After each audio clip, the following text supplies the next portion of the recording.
प्रियात्मन सप्रेम जयजीव आदि मुनीश्वर जोगेश्वर परम पूज्य सत्य सम्राट सदगुरुदेव सिमनी जी का वचनामृत से एक बूंद। जीवनी शक्ति और प्रकृति चिकित्सा। यह सिद्ध है कि औषधि किसी रोग को नहीं अच्छा करती। हम औषधि उपाय व बाहरी उपचार का सर्वथा विरोध नहीं करते। कभी कभी जीवनी शक्ति की थोड़ी सी सहायता करने के लिए कुछ औषधियों और उपायों की आवश्यकता पड़ जाती है, पर ऐसा करने के लिए जब अंतरात्मा कहे तभी ऐसा करना चाहिए और उसी जानी हुई या अनुभव की हुई जड़ी बूटियों का प्रयोग करना चाहिए जिसे आप जानते हैं और जिसके लिए अंतरात्मा साफ साफ कह रही हो। नहीं तो इसे जान लीजिए कि औषधि पर भरोसा करना और बराबर औषधि खाना व्यर्थ ही नहीं, बहुत ही हानिकारक है। डरने, क्रोध करने और अधिक विषयोपभोगादि से शरीर में ऐसे विष के अणु अधिक हो जाते हैं जिन्हें जीवनी शक्ति भीतर नहीं रखना चाहती। जीवनी शक्ति उन्हें बाहर निकालना चाहती है। अजीर्ण अर्थात बिना पचे हुए विष के अणुओं को निकालने के लिए शरीर में अनेक मार्ग है, जैसे आंसू के रूप में आँख से, कफ के रूप में नाक और मुंह से, खूंट के रूप में कान से, मल के रूप में गुदा से, पसीने के रूप में सारे शरीर के रोमों छिद्रों से, पेशाब के रूप में जननेंद्रियों से तथा वायु और गैस के रूप में श्वास आदि से। इसी तरह के अनेक साधन और अनेक मार्ग है। पूर्वोक्त मार्गों से जब शरीर की जीवनी शक्ति विषों को नहीं निकाल सकती है तो शरीर के भीतर जिस जगह पर यह विष रहता है वहीं पर शरीर के ऐसे तमाम विषों को जीवनी शक्ति इकट्ठी कर देती है। मस्तिष्क भी आत्मा की इच्छा पाकर जीवनी शक्ति की प्रेरणा से और मन की आज्ञा पाकर शरीर रक्षक अणुओं के पास समाचार भेज देता है। शरीर के यह अत्यंत छोटे छोटे सैनिक उधर दौड़ पड़ते हैं और विषैले कीटाणुओं से युद्ध छिड़ जाता है। रणक्षेत्र अर्थात शरीर का यह पूर्वोक्त स्थान अनेक कीटाणुओं के भर जाने से और वहीं पर शरीर रक्षक जीवाणुओं के पहुंच जाने से फूल जाता है। इसी को फोड़ा कहते हैं। शरीर रक्षक सैनिकों के संघर्ष से गर्मी बढ़ जाती है, जिससे शरीर के भीतर कुछ ज्वरांश भी मालूम होता है। यदि मनुष्य इस फोड़े को रोग ना समझे, जो वास्तव में रोग नहीं है, और भयभीत ना हो, तो यह जीवनी शक्ति विषैले जीवाणुओं को परास्त कर और मार कर स्वयं निकाल देने का यत्न करती है। शीघ्र आप से आप फोड़ा फूट जाता है। फूटने पर नीम के पानी से या स्वच्छ गर्म किए हुए पानी से जब तक कि यह घाव अच्छा ना हो जाए धोते रहना चाहिए।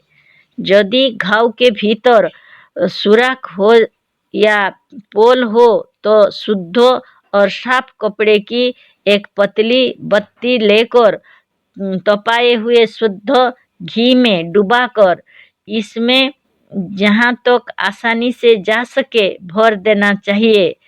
ऊपर से पान का पत्ता रखकर साफ कपड़े से बांध देना चाहिए।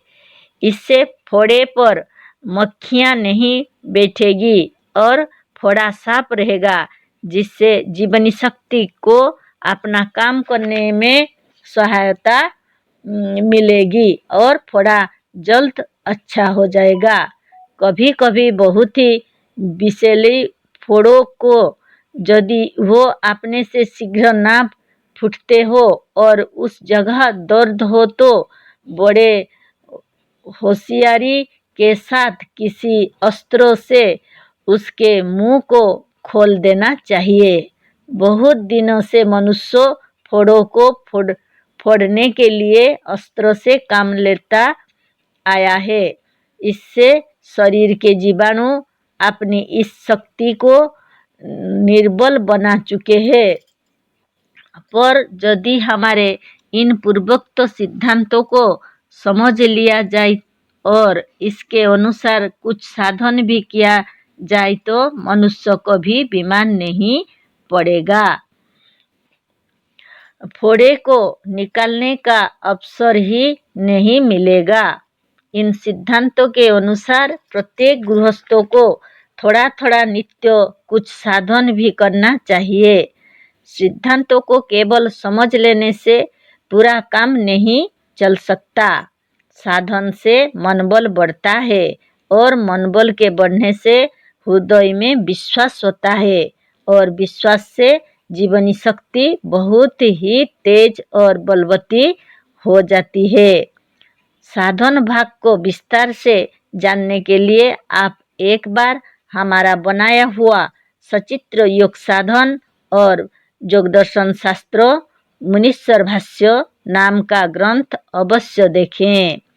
इसे पढ़कर प्रत्येक साधन को प्रत्येक गृहस्थ सरलता से कर सकेगा।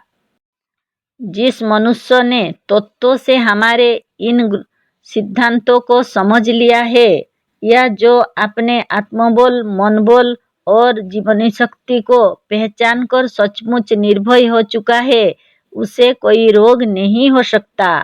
रोग नाम की किसी वस्तु का संसार में अस्तित्व ही नहीं है। भ्रम से रोग का इतना आतंक छाया हुआ है कि लोग इसके सामने ईश्वर, ईश्वरीय शक्ति, उसकी दयालुता और उसकी सर्वशक्तिमानता को एकदम भूल जाते हैं। सब कहते हैं कि तेरी सत्ता के बिना पत्ता भी हिलता नहीं, पर यह विश्वास उस वक्त काफूर हो जाता है जब भक्त जी और मौलवी साहब का लड़का बीमार पड़ता है। वैद्यों, हकीमों और डॉक्टर के पास दौड़ते हैं। रुपया पानी की तरह बहाया जाता है और डर कर इतनी अधिक दबा होती है कि जीवनी शक्ति का काम ही बंद हो जाता है। निरोग होने का स्वाभाविक रास्ता बंद हो जाने से रोगी वैद्यों, हकीमों और डॉक्टर के देखते देखते मर जाता है। शरीर के प्राकृतिक प्रबंध की ओर ध्यान दीजिए। इतना अच्छा प्रबंध है कि जिस चीज की आवश्यकता है वो आपसे आप पहुंचती और होती रहती है। हमने इसके पहले यह सिद्ध कर दिया है कि यह रोग नहीं है, सफाई का वह प्रबंध है जो प्राकृतिक रूप में जीवनी शक्ति द्वारा आपसे आप समय व आवश्यकता पड़ने पर होता रहता है। किसी मृतक की चोट क्या कभी भर सकती है? मृतक का फोड़ा क्या अच्छे से अच्छा मरहम लगाने पर भी अच्छा हो सकता है? जीवित वृक्षों का भी काटा हुआ अंग धीरे धीरे भर जाता है, पर एक सूखे और मरे हुए वृक्षों का काटा अंग कभी नहीं भरता। फोड़े के घाव को देखिए। जीवनी शक्ति जब विकार को उस रास्ता से निकाल चुकती है तो कितनी शीघ्रता से उसे चारों तरफ से भरने लगती है कि आश्चर्य होता है। बहुत अच्छी, सीधी और सादी औषधियों से जिन्हें आत्मा कहे, उससे अलबत्ता जीवनी शक्ति के काम में कुछ सहायता मिल सकती है। पर सच्ची बात यह है कि जो कुछ करती है जीवनी शक्ति करती है, दवा कुछ नहीं कर सकती।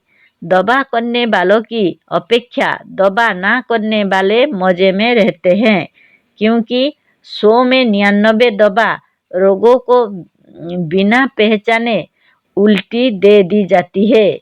100 में 99 वैद्य, हकीम और डॉक्टर प्रकृति और जीवनी शक्ति के काम में सहायता देने की अपेक्षा अड़चन डालते हैं। इतना ही नहीं, आगे भी अनेक प्रकार के रोग दवा के कारण होते रहते हैं। केवल 1 ग्रेन क्विनाइन 100 भी 3 बार में देकर हमने सैकड़ों का जाड़ा बुखार अच्छा कर दिया है। पर बहुत से डॉक्टर ने भारत ऐसे गरम स्वभाव वाले को भी 3 बार करके 18 ग्रेन क्विनाइन दे दिया है।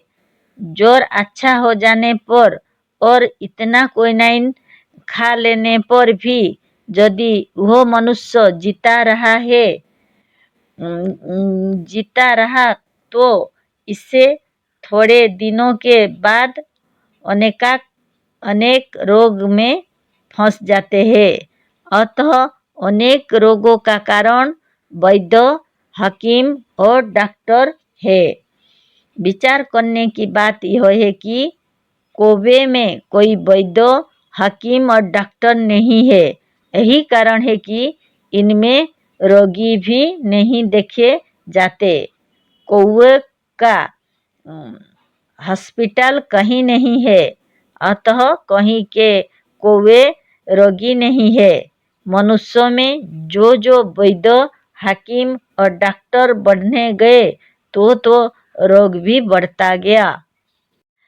हम केवल उन्हीं वैद्यों और डॉक्टर को नहीं कहते जो बीमारी को बढ़ा देते हैं।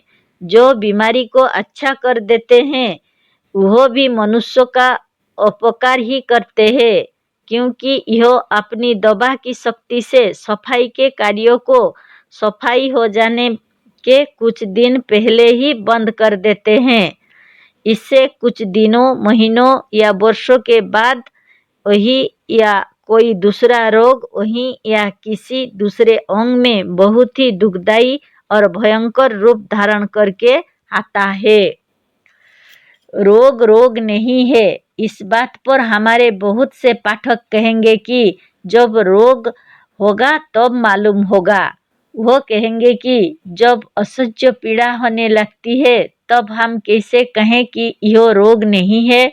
इसका उत्तर हम एक दृष्टांत देकर देना चाहते हैं। हमारी स्त्री के पैर में एक फोड़ा हो गया। यह फोड़ा एक छोटे फोड़े को औषधि से दबा देने के कारण ही हुआ था।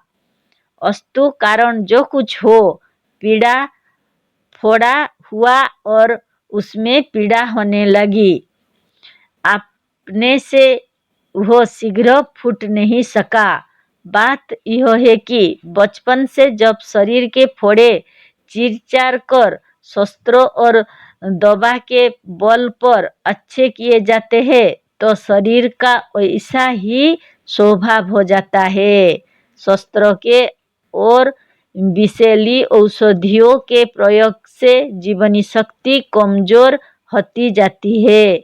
जीवात्मा या मन की आज्ञा पर चलने वाले असंख्य शरीर रक्षक कणों इन शस्त्रों और औषधियों के प्रयोग से मर जाते या औषधि द्वारा मार डाले जाते हैं। इनके शक्तिहीन होने से ही बड़े बड़े दुखदायी और भयंकर फोड़े होते हैं। जीवनी शक्ति के सैनिक इन्हें आसानी से दबा नहीं पाते हैं और इनकी शक्तिहीनता के कारण फोड़े में मुंह भी शीघ्र नहीं हो सकता है। फोड़ा का कारण यही सब है। रोगाणुओं और शरीर रक्षक जीवाणुओं में हर वक्त फोड़ा के भीतर घोर युद्ध चला करता है और यही पीड़ा का कारण होता है। ऐसे समय में यदि धैर्य से काम लिया जाए तो अच्छा है। कष्ट में धैर्य खो देने से बचे खुचे शरीर रक्षकों भी अपना काम ठीक नहीं कर सकते हैं और भय के कारण उनका बोल और भी क्षीण हो जाता है। हम जो कह रहे थे उसका सिलसिला टूट गया, पर इसे भी कह देना आवश्यक था। बिना इसके कहे पाठकों को यह नहीं मालूम होगा कि फोड़े में दर्द होने का कारण क्या होता है। फोड़ा पैर के तलवे में था। तलवे का चमड़ा मोटा होता है, इससे भी मुंह होने में देरी हुई है। हमने यह सोचा कि अब इसका मुंह शस्त्रों द्वारा खोलवा दे। भीगे हुए चूने के साथ कोयला रगड़कर यदि फोड़े पर जितना बड़ा मुंह बनाना हो, केवल उतनी ही दूर तक थोड़ा सा लगाकर ऊपर से पोल्टिस बांध दिया जाए तो 2-1 दिन में उतना बड़ा मुंह आप से आप हो जाता है। पर हमने अपनी स्त्री के इस पैर वाले फोड़े पर यह नहीं रखा। बात यह है कि तौलवे का चमड़ा मोटा है, इससे मुंह देर में होता है और पीड़ा बहुत अधिक थी और बड़ी बेचैनी थी। अतः फोड़े को कुशलतापूर्वक थोड़ा सा चीर देना ही अच्छा समझा। शस्त्र लेकर बैठ गए। शस्त्रों को खोलते हुए पानी से निकालकर फोड़े पर टीचर आयोडीन लगा दिया। हमारी स्त्री बहुत डर गई। उन्होंने समझा कि बड़े तकलीफ होगी। हमने ढाढ़स दिया और कहा कि यदि जरा भी तकलीफ हुई तो हम फोड़ा नहीं चीरेंगे। तकलीफ तो डर में था। हमने फोड़े में उसी जगह शस्त्रों का प्रयोग किया जहाँ करना चाहिए था। बस जरा भी तकलीफ नहीं हुई। चिमटी से पकड़कर उस मांस और चमड़े को कैंची से काट भी दिया जो खराब हो चुके थे। एक बड़ा सा घाव बन गया। हमने अपनी स्त्री से यह कह दिया था कि चिमटी से जिस मांस को पकड़ने पर दर्द मालूम हो, कह देना हम उसे नहीं काटेंगे। उन्होंने ऐसा ही किया और हमने आसानी से बुरे मांस को काटकर निकाल दिया। बात यह है कि बुरा मांस निर्जीव भी हो जाता है, या जो कहिए कि निर्जीव होने से उसे बुरा कहते हैं। इस फालतू मांस को यदि फोड़े में से निकाल दिया जाए तो दर्द नहीं होता। पीड़ा तो अच्छे से सजीव मांस काटने में होता है। मानो जीवनी शक्ति दर्द के रूप में इस बात की सूचना देती है कि इसे ना काटो। पेट के दर्द से या भूख ना लगने से यह सूचनाएं मिलती हैं कि पेट में अभी कुछ डालने की आवश्यकता नहीं है। मतलब कहने का यह है कि ऐसी अवस्था में भी दर्द तभी होता है जब हम लोग बहुत ही अस्वाभाविक काम करते हैं और बेढंगी दवाएं तथा अस्वाभाविक कार्यों डरने से ही हुआ करते हैं। शरीर की सफाई को रोक समझकर और उससे डर कर बिना पीड़ा और दुख के ही मनुष्य कांपने लगता है और थोड़ी देर में अनेक उपायों और औषधियों से उसे रोककर मनुष्य स्वयं अपने अज्ञान से पीड़ा और रोग को अपने पास बुला लेता है। सारे दुखों, रोगों और कष्टों की जड़ अज्ञान है। यह कौन सा अज्ञान है जो सारे दुखों की जड़ है? किस बात का अज्ञान मनुष्य को रोगी नहीं बना लेता है? इसी के उत्तर में यह लिखमाला फिरोई जा रही है।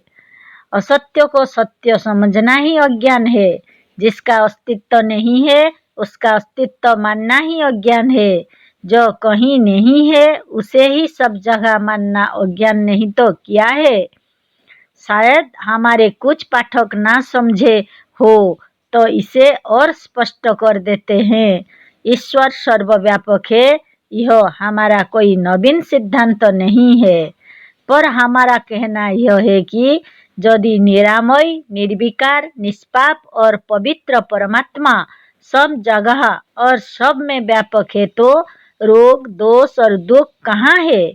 यदि कुछ दूर किसी स्थान में थोड़ा भी रोग, दोष और विकार मौजूद है तो यह निर्विकार, पवित्र और निरामय परमात्मा अखंड, अनंत, अनादि और सर्वव्यापक कैसे है?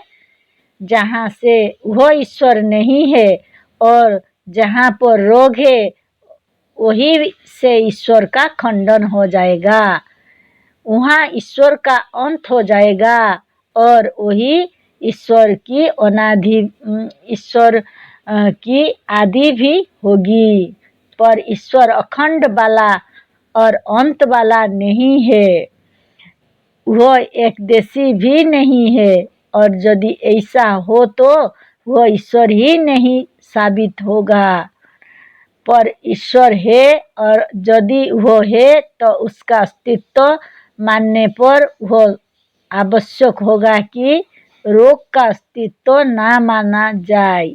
ईश्वर जैसे वास्तव में है उसी तरह से रोग सचमुच और वास्तव में नहीं है। ईश्वर का अस्तित्व रोग का विरोधी है। हमारे इस लेखमाला में यही सिद्ध करने का यत्न किया गया है कि संसार में रोग का अस्तित्व ही नहीं है। रोग और दोष अज्ञानियों की कल्पना है। अपनी ही कल्पना और अज्ञानता से मनुष्य व्यर्थ में दुखी हो रहा है। हमने अपनी स्त्री के पैर वाले फोड़े का ऊपर दृष्टांत देकर यह साबित किया है कि अज्ञानवश दुख को बढ़ा लेने पर भी और इस बिगाड़ी दशा में यदि सच्चे ज्ञान से काम लिया जाए तो दुख ना हो, पीड़ा ना हो और मनुष्य शीघ्र स्वस्थ हो जाए। फोड़े का यह दृष्टांत दूसरी तरह के रोग पर भी लागू है। सब रोगों का दृष्टांत देने से यह पुस्तक बढ़ जाएगी, अतः विचारवान पाठकों के लिए थोड़ा सा सहारा पर्याप्त है। अंत में कहना यह है कि जहाँ तक हो सके दवा ना करना ही अच्छा है। रोगों को देखकर डरना नहीं चाहिए। यह रोग नहीं है, प्रकृति का प्रबंध है जो शरीर की सफाई के लिए जीवनी शक्ति द्वारा हुआ करता है। अतः घबराने की आवश्यकता नहीं। प्रकृति स्वयं जीवनी शक्ति की सहायता से जिसे आप रोग कहते हैं उसे दूर कर देगी। जीवनी शक्ति के इन कार्यों का जितना ही अध्ययन कीजिए अत्यंत आश्चर्य होगा। जीवनी शक्ति के इन कार्यों का जितना ही अध्ययन कीजिएगा उतना ही आप निर्भय हो जाएंगे। रोग और मृत्यु स्वयं भी मृतक और रोगी है। मृत्यु और रोग में इतनी शक्ति नहीं है कि वह किसी सजीव प्राणी का सामना कर सके, पर इस ज्ञान को जानकर निर्भय होना बहुत ही आवश्यक है। मृत्यु से निर्भय होने के लिए हमारी बनाई हुई पुस्तक शरीर से अमर होने का उपाय देखिए। जय जीव।